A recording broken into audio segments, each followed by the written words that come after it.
Bonjour à tous, bienvenue sur The chaîne.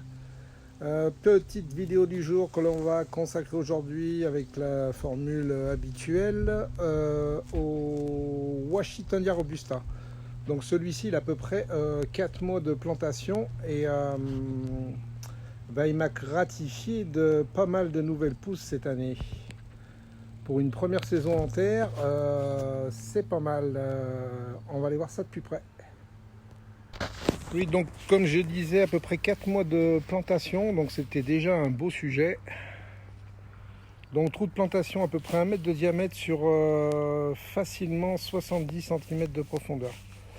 Donc c'est un gros trou, je vous l'accorde, mais il faut ce qu'il faut.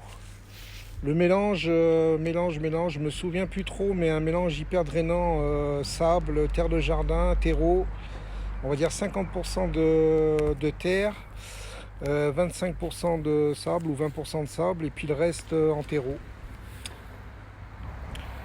Donc bien sûr le gel étant passé, j'ai coupé il y a quelques temps de cela toutes les feuilles qui avaient gelé. Et là depuis pratiquement 2 mois il m'a gratifié de plusieurs palmes. Il a fait à peu près en l'espace de 2 mois on va dire 7 à 8 palmes. Donc il s'est bien acclimaté. Là on en voit une nouvelle qui pousse tout droit. Je ne sais pas si elle va pouvoir profiter de cette fin de saison et s'ouvrir ou alors attendre l'année prochaine. J'en ai aucune idée. C'est la première année que je plante ce type de végétal. Donc il est en parfaite santé. Donc pas mal d'arrosage. 10 litres d'eau à peu près toutes les semaines. Ouais, entre 10 et 15 litres d'eau. Donc pour la reprise, je pense que c'est essentiel. Sinon, il se porte à merveille. Alors, le test, ça sera cet hiver. Comment est-ce que je vais procéder? Je vais le protéger, bien sûr, parce qu'en dessous de moins 5 degrés, malheureusement, je pense que le feuillage il va être ratatiné. Je voudrais pas que tout le palmier meure, donc je vais protéger tout ça. Obligatoire. On va aller voir le deuxième que j'ai planté un petit peu plus loin. Alors celui-ci, même époque de plantation. Par contre, le trou est un petit peu plus petit. Et la couronne est complètement différente. Là, on voit une couronne qui est hyper tassée, hyper dense.